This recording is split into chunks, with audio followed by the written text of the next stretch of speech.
Hey, what's up, you guys? It's me, your girl.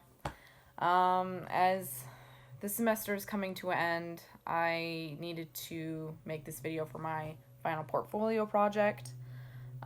Basically, everything that I'm going to be talking about, you've already read, so I'm not going to reread anything.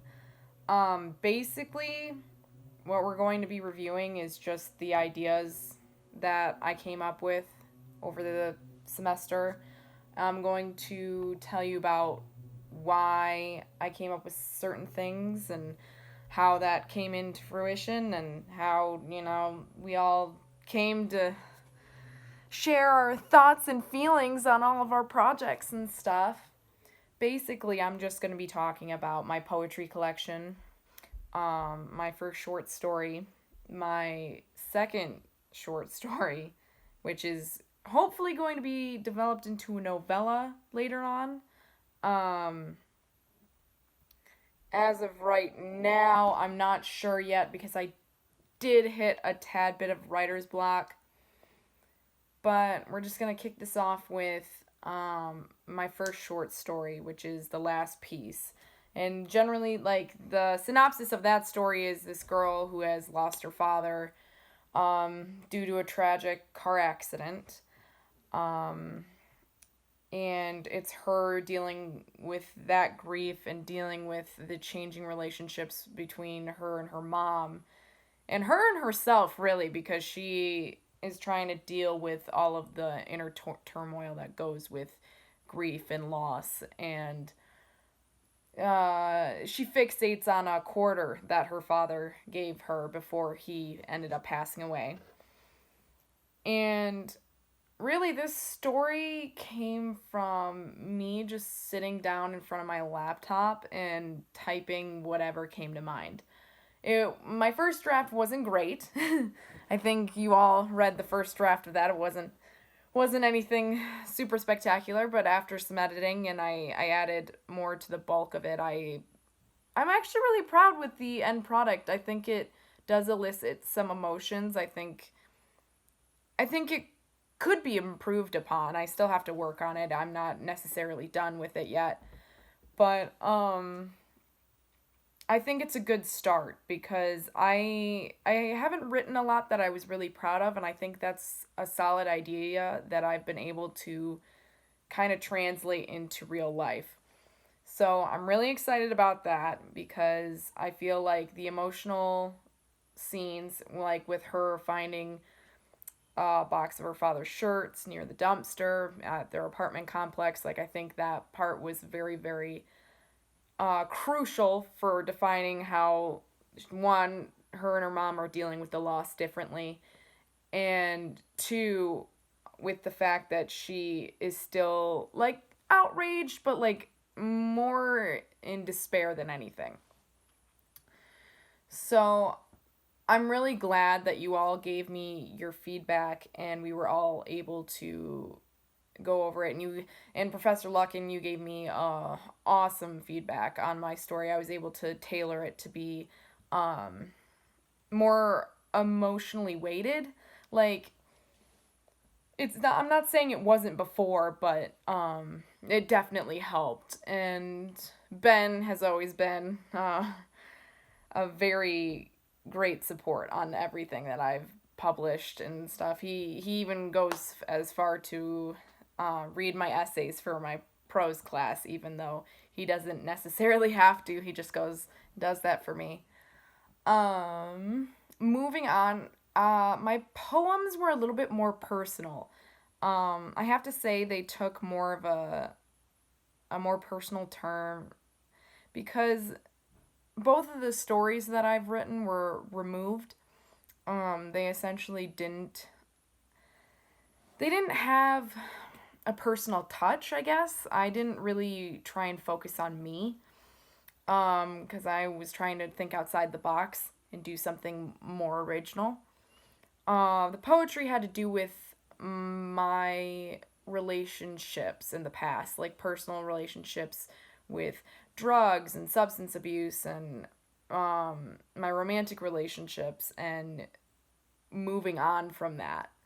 And I want to pay tribute to my girlfriend because she also helped me through um, my alcohol dependency, and like a whole, like, she helped me get out of my toxic relationship. And it's not that like, oh, she's the source of all of my power or anything like that, but no, she was a really really great support. And I was just like, these poems were in tribute to her. um as you all made brilliant comments in the group chat about how,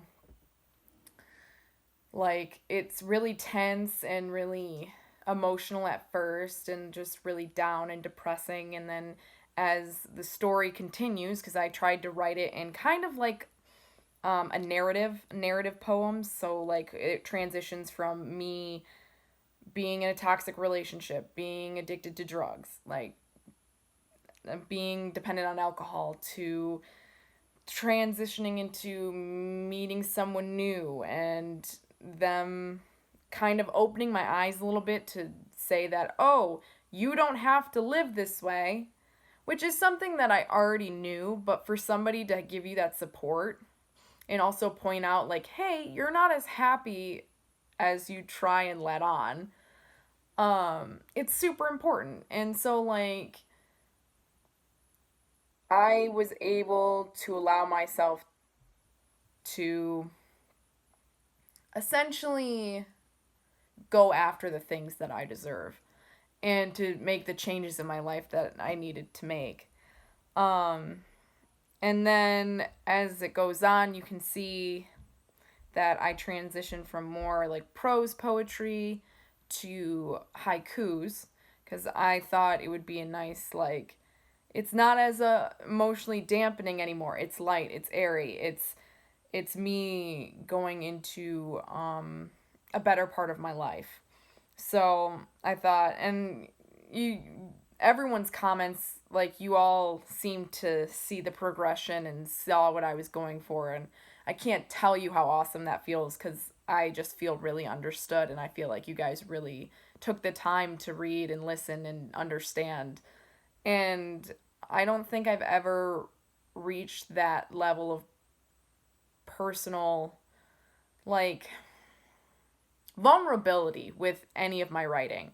Like, so that was super important for me to acknowledge, and for all of us to, go over and analyze. And I felt respected and heard, and I was able to get out emotions, and I feel like the poetry styles that I chose were very sufficient for what I was trying to do. Um, and basically, I just like all of the love and support you guys gave me for those, so that was really awesome.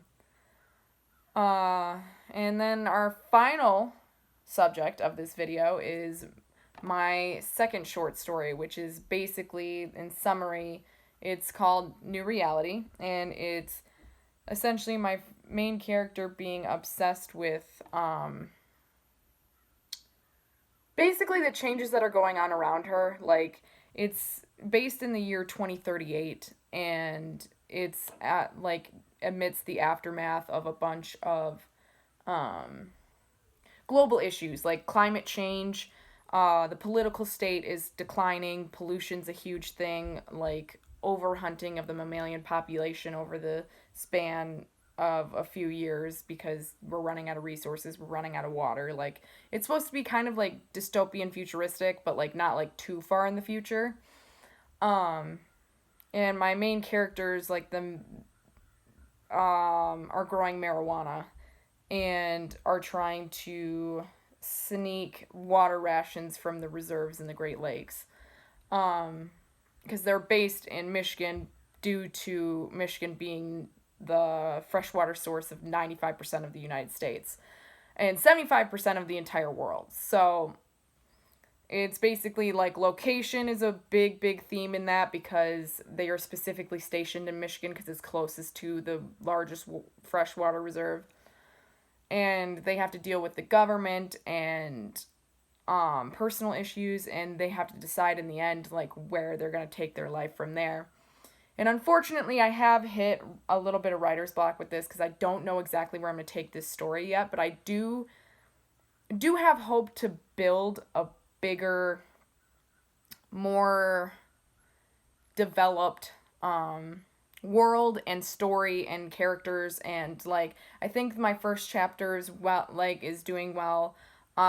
It does need some revision, like, and I do appreciate your comments, especially Bella's, because she also did say that name dropping might turn away the readers that I want most. Because I'm not trying to be like super biased. I just thought it would add a touch of like relatability if I put like Donald Trump in there or whatever. Um but she did make a solid point, and I might need to rework that or be less harsh about it. Um cuz that is a lot of personal bias, but at the same time, like, this is a fiction, like a fictitious story. So like I I'm kind of torn because like I understand like trying to be non-biased and trying to allow people to think and, not take something in a certain direction because you never know what the future holds. But at the same time, I'm trying to weight the reality of like what we're living in now, like with the corona epidemic and like the state of the economy and the state of the political climate around here and global climate, and it's a whole thing. So I'm hoping that I will get some more feedback, and maybe I'll bounce some ideas off of a couple people so I can develop this story.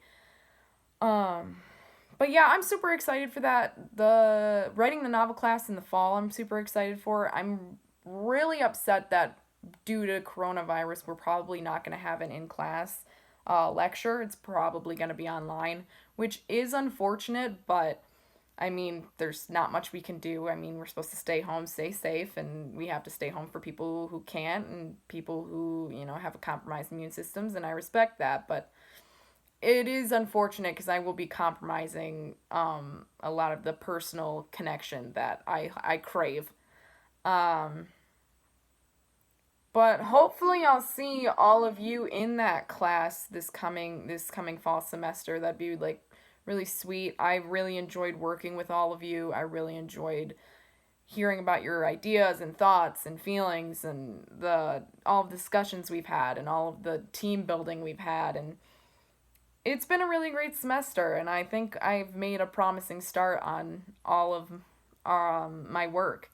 And I really am excited to get my creative writing degree next December 2020, and hopefully you guys can see the progress that I've made as a writer, between my drafts and like my ideas, and because I've seen the progress in your story and world building, and I'm proud of all of us. So thank you for such a great semester. This has been my final portfolio analysis. Um, I thank you all for watching. It's been great seeing you guys and getting to hang out and work on our projects together. And thanks for listening. Bye.